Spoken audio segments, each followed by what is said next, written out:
Welcome back to Bridgerton month. I know it's been a while, but weekends get away from you, and the weather here has just not been great. So, I wanted to start off again with To Sir Philip with Love. So, this one takes place immediately after Romancing Mr. Bridgerton. It's about Penelope, best friend, and Colin's next second youngest sister. Yes, because then it's Daphne, Eloise, Francisca. So this one is about Eloise. And Eloise is just that kind of hyper friend who's always like, yeah, let's go, let's do things. And Penelope and her had made like this joke that they were going to be spinsters forever. And that didn't work out because her best friend ended up with her brother.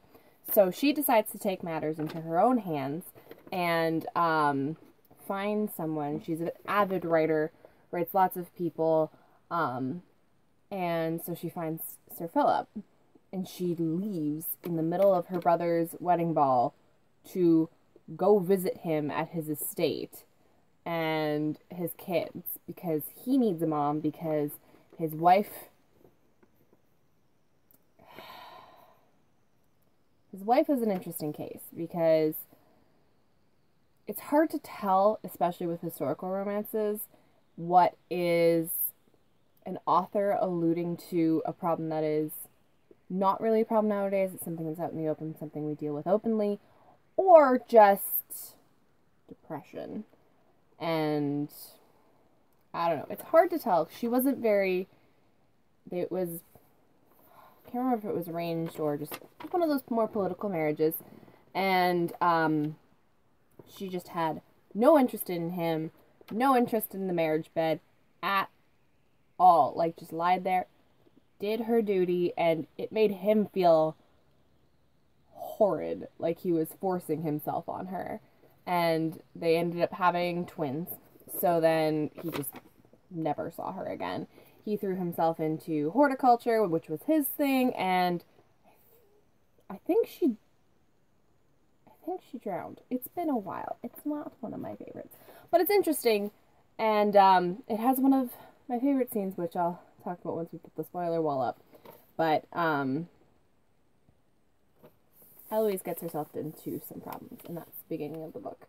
So, spoiler wall, and we're gonna get into mostly just my favorite scene and why you should read this one in between kind of the rest to get.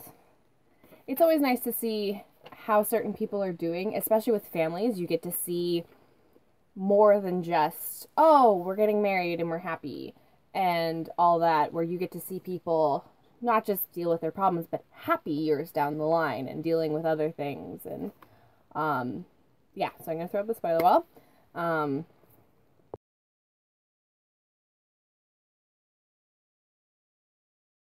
So, some of my favorite scenes. This one is the one where they go out and help Benedict and Sophie at one point because one of their kids gets sick. So they're in the countryside as well. They go and help out there.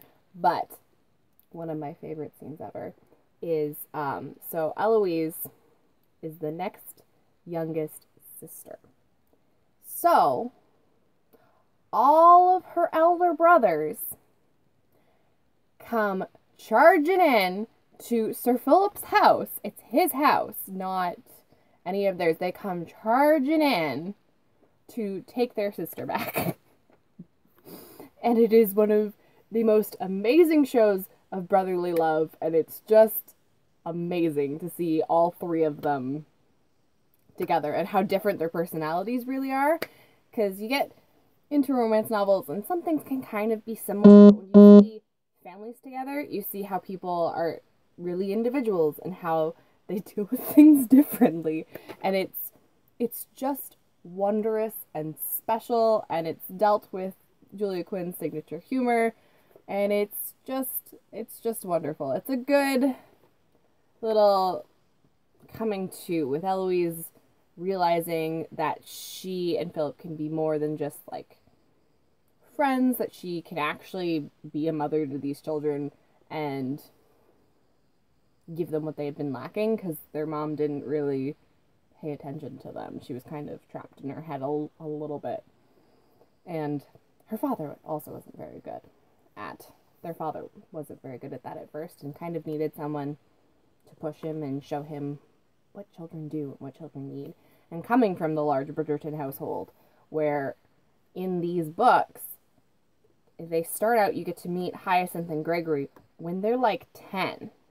So you get to see them grow up through the series, so you really see how the older siblings are really good at being parents because they've kind of had some practice. And Violet's amazing. So, Sir Philip with Love is today's book. It's really all. It's fun.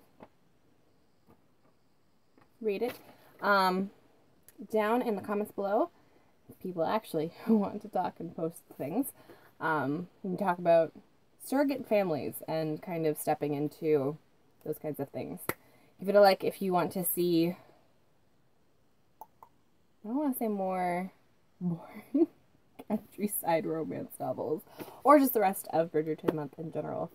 Thank you.